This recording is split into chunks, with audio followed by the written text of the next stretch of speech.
Warriors, welcome to the video. Today we're discussing exposure therapy and exposure practices.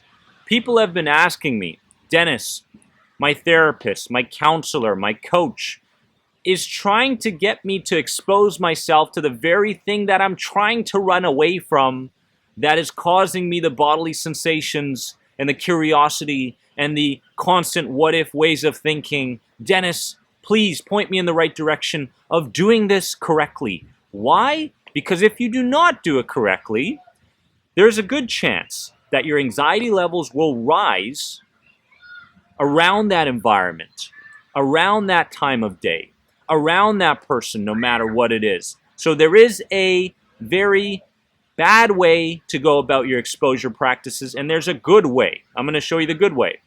Now, what's the key to change, my friends? Why are we doing this? We're doing this because we need to get to a place where we think differently about that particular environment or the stimuli. So, exposure practices doesn't have to constantly involve the external only, like the person or the object or the thing or the phobia. It doesn't have to be those things. It can also be the internal fears.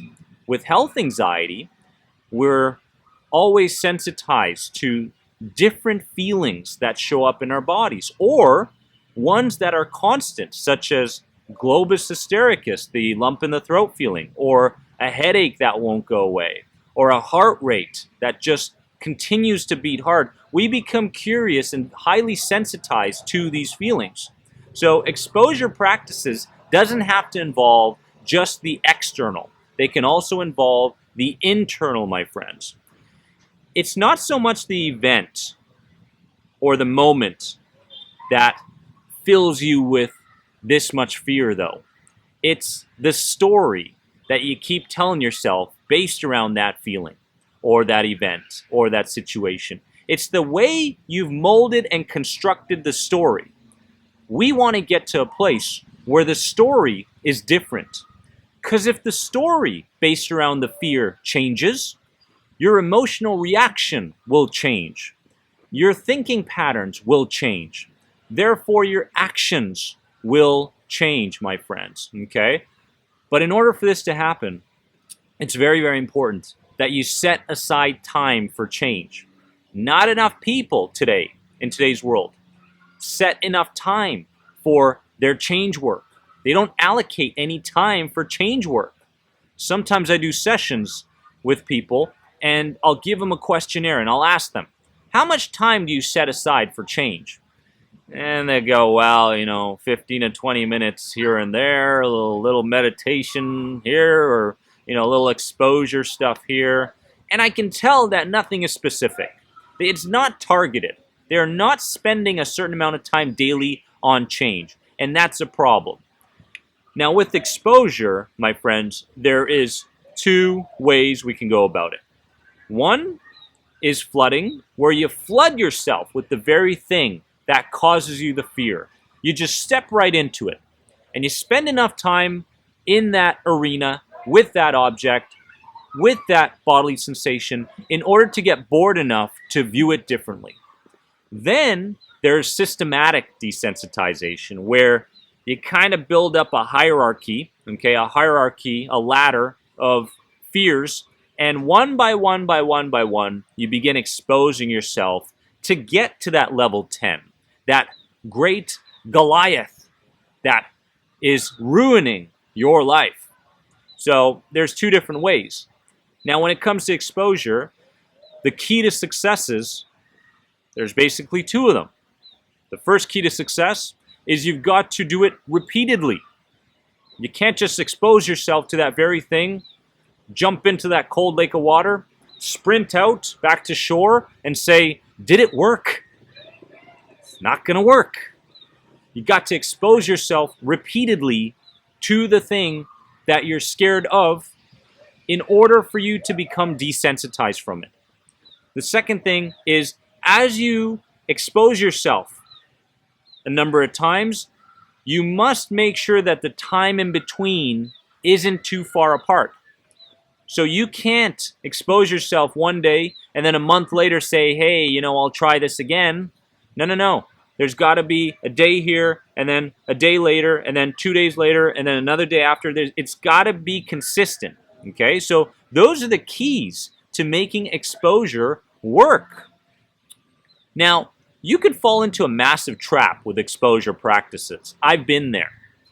I expose myself, and next thing you know, I become even more sensitized to that thing. The sensations get worse after exposing myself. What's going on here? Aren't I supposed to feel better?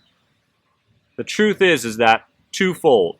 Number one, if you don't have the proper mindset going into your exposure practices, you're in trouble.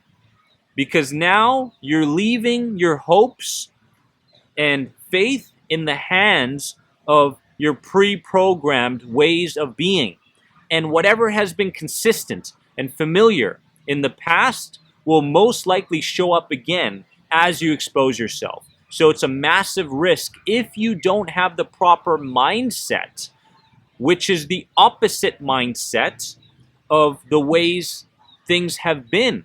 If you don't have the right mindset, it's going to be very difficult. Secondly, if you don't have any skill sets in the moments of exposing yourself, my friends, you're going in completely naked. Yeah. So the potential for your anxiety levels to heighten without the proper mindset and skill sets is there. Now, let's go into the practice. Let's do this the right way, shall we? High five. Now, imaginative exposure. Imaginative exposure prior to the physical exposure is the key to making this change work actually happen. Let me explain. Imaginative exposure means going through the event, the past, the present, the future on the day through your imagination. Now, why is this important? It's important because your system, your unconscious mind, your nervous system understands emotions. It understands feelings, and it also understands images. So if you can combine images, visual imagery in your mind, and add feeling and emotion to it, to you actually going through the experience, coming out of the experience, feeling differently about the whole thing, my friends, you are then reprogramming and reconditioning yourself even faster sometimes than actually physically exposing yourself. This is where the strength in your mind and your body lie. This is the language of your nervous system. So the pressure of having to expose yourself physically can get to someone. But when we say that, hey, you can do this in your room, you can do this in any room, you can do this outside, you can begin imaginatively exposing yourself to the very thing that you're scared of and still have a lasting experience and make lasting changes, people start to go, okay, well, I can do that. Show me how to do it. Step one, take 5 deep breaths. 5 deep breaths. Get yourself to a calm place. Apply the law of relaxation that states that the more relaxed you are, the more deeply ingrained these changes are becoming in your subconscious mind. Close your eyes as you take those 5 deep breaths. Now, let's create vibrational momentum. Think about the hours leading up to the event or the thing that scares you, the hours prior to. Now, create momentum as you imagine this in your mind as your eyes are closed. Create momentum. How do you want those hours leading up to that event to go? How do you want to feel? What do you want to do? Who do you want to converse with and how? I want you to think about hours prior to the fear at this point. This is the lead up. This is the momentum we're going to gain. So as you're imagining, think about hours before. Now, the next step is create a neutral experience as you're going through the event. It might be a phobia. It might be a bodily sensation that you feel. It might be a situation or an event, no matter what it is. Imagine yourself going through that event and being highly neutral. Not highly emotional, not very low emotionally, but just right in between that neutral place. Imagine it. What do you see? What do you hear? What do you feel now? What might you taste? What might you smell in order to make that experience neutral? Stay in the moment. Be with it. Get comfortable with it. See it as a companion. Good. Now, once that's done, you want to make sure that the event at this point is finished. You're moving forward. Celebrate. I want you to feel the feelings of having accomplished what you wanted to accomplish. Feel it. You exposed yourself. You created great momentum. What's it gonna feel like when it's done? Go ahead and engage in the feelings of accomplishment. Oh my God, my life is changing. Oh my goodness, I never thought I could do it, but I did do it. Oh my goodness, a whole new world is opening up to me. The doors are opening up to my life now. The potential for what I can accomplish has just gone way up. And now I'm feeling it emotionally. So at this point in the visualization process, you are celebrating your success. Okay? Now, at this point, once that's done, you open up your eyes and rate how you feel about the environment or the stimuli. Rate yourself. When you can get to a place between 0 and 3, you've gone through imaginative exposure a number of times. When you feel like the very thing that you're scared of is way lower than what it was before as far as being uncomfortable, my friends, you've changed the pairings and the associations in your mind. Once you've done this, you can go ahead and do it physically, behaviorally. You can do the very thing that you were sensitized to before. Now you're prepared. So, let's understand that we go from thinking to imagining to doing to being.